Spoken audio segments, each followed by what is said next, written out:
If you're an SLP assessing a child with a history of cleft palate, you already know these evaluations are not the same as a typical articulation check. The affected child's anatomy is different, and that impacts speech, language, resonance.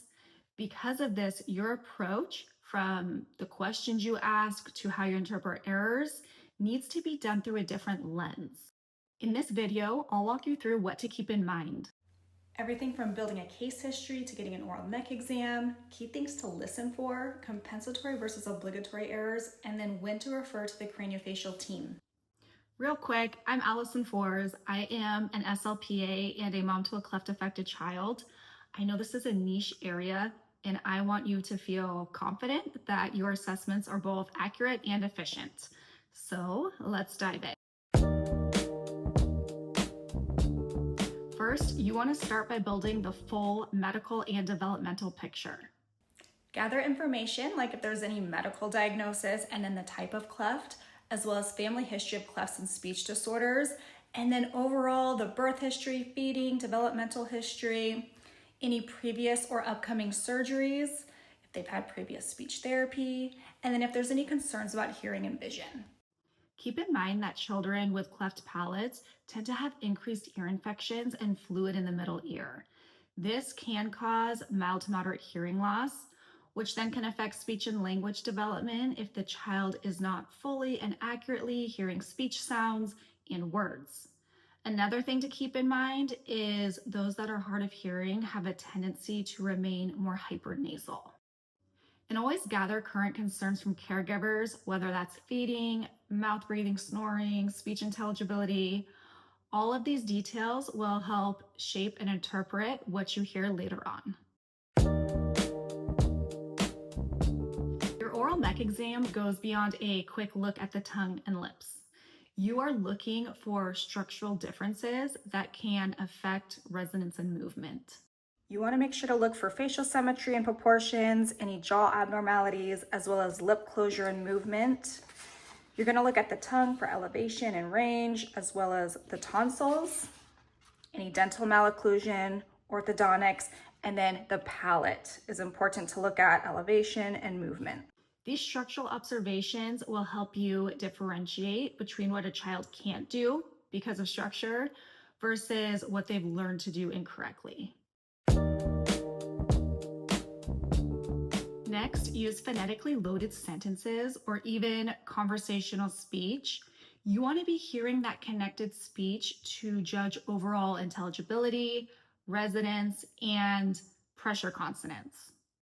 Be sure to listen for resonance differences, any nasal air emissions, weak oral pressure, compensatory errors, typical articulation or phonological errors, as well as motor speech involvement. This step is really important. This helps us determine if speech therapy alone can help or if the child needs a medical referral.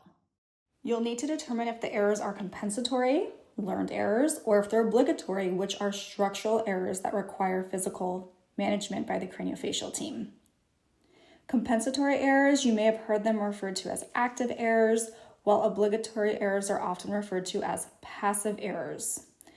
Compensatory errors are amenable to speech therapy, as obligatory errors require attention from the craniofacial team. Here are some common compensatory errors, namely glottal stops, nasal fricatives, as well as common obligatory errors such as hypernasality and nasal emissions. So remember, therapy treats function and surgery corrects structure. If you've identified compensatory errors, therapy goals should focus on three main areas. First, establishing correct articulation placement. Second, building adequate oral pressure for pressure consonants. And then last, creating new accurate motor speech patterns. For obligatory or structural errors, collaborate with the craniofacial team. Once those structural issues are managed, you will have far greater success in therapy.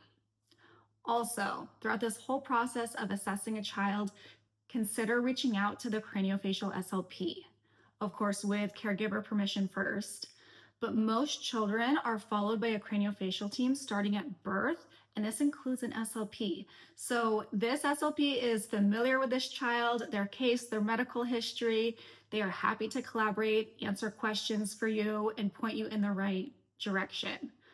I know that my daughter's craniofacial SLP gets excited when like her therapist will reach out and ask her questions.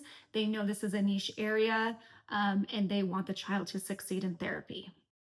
Let's recap the 5 key steps in assessing speech in children with cleft palate. Make sure you understand how the difference in anatomy affects speech. Gather a detailed case history plus any caregiver concerns. Complete a thorough oral mech exam. Listen carefully for resonance and compensatory patterns within connected speech. And then differentiate between compensatory and obligatory errors to help you guide a therapy plan or know if a referral is necessary. After many requests, I did create a downloadable resource specifically for speech therapists when assessing cleft palate speech.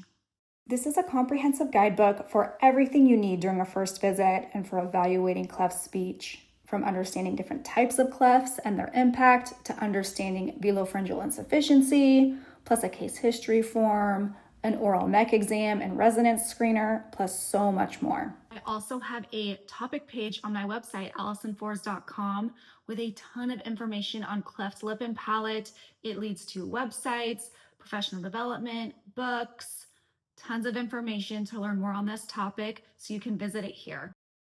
I hope you found this video helpful. Thank you so much for watching, and be sure to catch the next video on this topic for tips on treating cleft palate speech.